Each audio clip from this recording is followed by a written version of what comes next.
안녕하세요. 2022년 이민년 새해가 밝았습니다. 금년은 대통령 선거가 있는 국가적으로 아주 중대한 해이지요. 앞으로 몇 사람이 출마할지 모르겠습니다만은 지금까지 국민들에게 회자되고 있는 후보는 안철수, 심상정, 또 윤석열, 이재명 이 네 사람입니다. 오늘은 이 네 분들에게 충정어린 고언을 좀 드리고 싶습니다. 어떻게 제 이야기가 객관적이다 이렇게 말할 수 있겠습니까마는 가능한 한 제 양심과 상식에 의존해서 객관적인 좀 권고를 드리고자 합니다. 먼저 안철수 후보님께 말씀을 드립니다. 안 후보님께서 새정치를 주창하면서 정치 현실에 뛰어든 게 벌써 10년이 되었습니다. 그런데 후보님이 주창한 그 새 정치가 무엇인지, 그 정책의 특징이 무엇인지를 아직까지 제시하지 못하는 것이 큰 문제라고 할 수 있을 것입니다.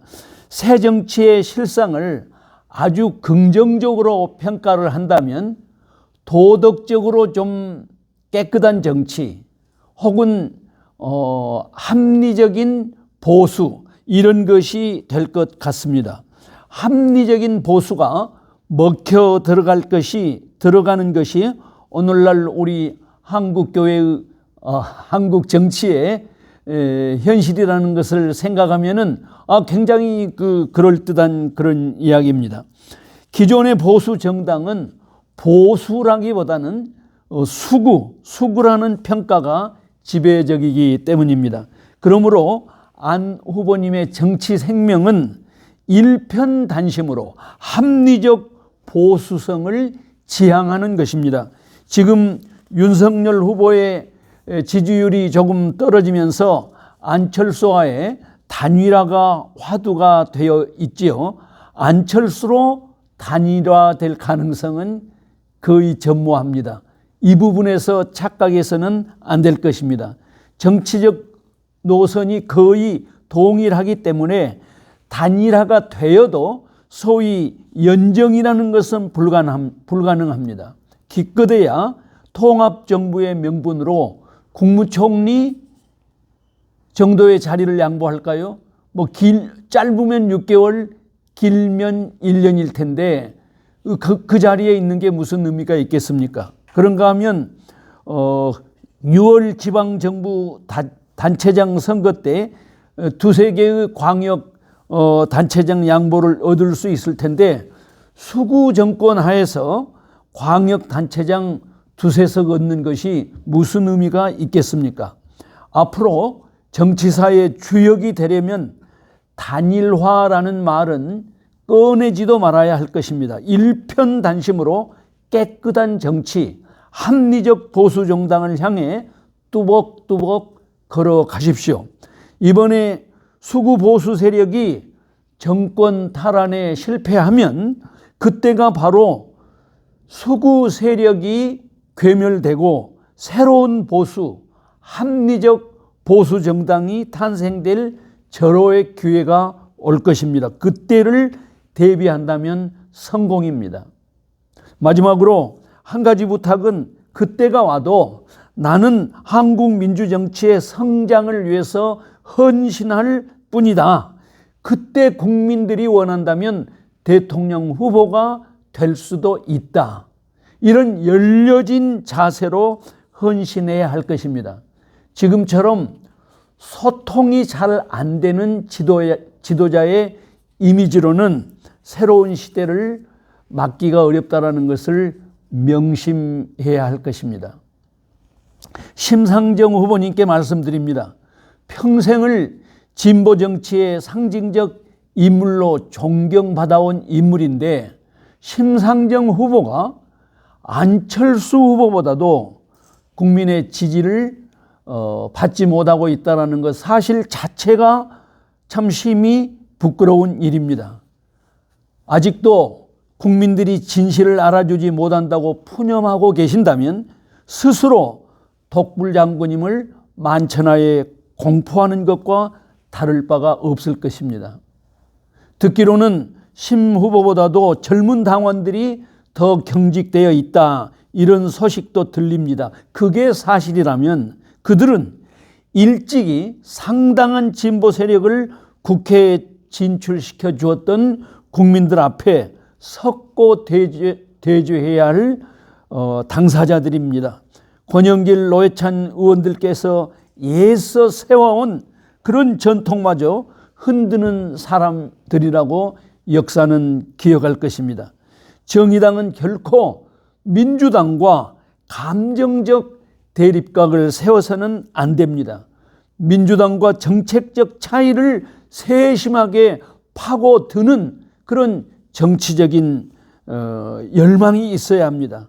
국민들 마음속에 민주당은 합리적인 보수이고 정의당이야말로 합리적인 진보당이다, 이런 이미지를 세워가야 할 것입니다. 민주당과 정의당은 한국 정치사에서 일정하게 큰 집, 작은 집 같은 관계를 설정해야만 당연합니다. 예컨대 심상정 후보는 이번 대선에서 내가 당선될 것이다, 이런 허황한 논리를 내세우면 안 됩니다. 심상정이 안철수, 허경영 이런 분들과 같은 이미지로 각인돼서야 되겠습니까? 심상정 후보는 한국 보수 정치의 수구화, 이것에 대한 역사적 과정을 정확하게 분석해내는 과정을 통해서 한국의 합리적인 보수, 합리적인 정당이 출현해야 할 필요를 국민들에게 설득해야 할 것입니다. 그래서 이번 대선에서 진보적 성향을 가지고 있는 국민들에게, 혹은 중도적 성향을 가지고 있는 국민들에게 내가 10%만 지지를 받을 수 있도록 호소하시고, 그 10%를 넘어설 때 민주당과 연정을 시도하면 그만입니다. 그러면 민주당과 연정을 구성할 수 있을 것입니다. 민주당과 정의당은 연정 형태의 공동 정권이 가능합니다. 한국 사회가 국민소득 5만 불 시대가 오고 우리의 안보 상황이 어느 정도 안정이 되면은 당연히 독일식 내각제로 전환되어야 마땅합니다. 거대 정당과 소수 정당의 연정을 통해서 그 증오만 남아있는 뭐 아니면 도라는 식의 그런 정치 형태를 반드시 극복해야 할 것입니다. 민주당과 정의당의 연정은 그 길로 가기 위한 예비적인 단계입니다. 좀 늦은 감이 있지만 지금부터라도 정책 방향을 그렇게 조정하시길 간곡하게 당부를 드립니다. 윤석열 후보님께 드리는 고언입니다. 좀 아프더라도 객관적 관점에서 본 현상이구나, 뭐 이런 생각을 좀 가지시고 해량해 주시기 바랍니다. 윤 후보님의 후보 발탁은 문재인 정부에 대한 증오 세력과 비판 세력이 합심해서 만들어낸 역사적 기형입니다. 신기루죠. 국민의힘은 당연히 자체 내에서 후보를 냈어야 마땅합니다. 촛불혁명으로 정권을 빼앗긴 그 상처를 정당의 혁신을 통해서 극복하고 국민적 심판을 기대했어야 옳습니다. 그런데 정권을 빼앗긴 것에 대한 증오감만 깊어진 그런 상태에서 정권 탈환에 대한 갈망만 남아 있었습니다. 자신들 안에서 정권을 창출할 사람이 없다라는 것을 잘 알았던 수구적 정치인들이 밖에서 사람을 찾았는데 문재인 정권에 한 것처럼 보인 당신을 자신들의 대타로 선정한 것입니다. 이 과정 자체가 심오한 실수였습니다. 윤 후보께서 대통령 준비가 안 되었다라는 것은 어쩌면 자연스러운 현상이고 당연한 진실이지 않습니까? 30여 년 검사 생활 외에 다른 경험이 전혀 없는 분이 어떻게 하루아침에 대통령이 되겠습니까? 대한민국 대통령이 통반장은 아니지 않습니까? 정치에 입문한 지 불과 4개월 만에 제1야당의 대통령 후보가 된 윤 후보님은 후보 지명 이후 대략 2달 동안 보여준 그런 여러 형태들을 통해서 준비되지 않는 대통령이라는 것이 너무나 여실하게 드러났습니다. 이건 윤 후보님의 책임이라기보다는 1차적으로 윤 후보님을 후보로 선정했던 수구 세력과 수구 정당이 근본적으로 책임을 져야 합니다. 만일에 윤 후보님이 대통령에 당선된다면 그것은 폐일원하고 대한민국이 저주를 받은 결과가 될 것입니다. 왜 님을 대통령 후보로 내놓은 엉뚱한 일이 가능했을까요? 생각해 보면 정권을 탈취당한 것에 대한 증오심, 그것이 한 축을 이루고 있고 한 축은 70년이 지나도록 극복하지 못한 전쟁 후유증 때문에 생긴 병든 이념의 결과일 것입니다. 이 모든 것이 아직도 극복되지 못하고 있다는 것은 우리 대한민국 공동체의 아픈 상처입니다. 윤 후보님은 평생을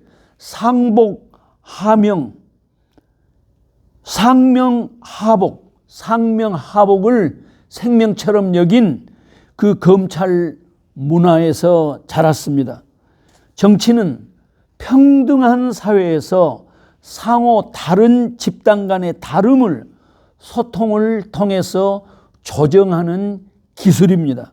검사 생활을 통해서 얻은 경험들이 전혀 소용이 없는 것은 아닐 것입니다. 그러나 정치적 기술을 연마하려면 최소한 4, 5년 이상은 치열한 정치 문화의 그 소용돌이 속에서 훈련을 받아야 한다는 것은 상식이지 않겠습니까? 대통령은 검증된 지도자의 몫입니다. 어찌 무면허자에게 시운전을 맡길 수가 있겠습니까? 한 가지만 더 지적하려고 합니다.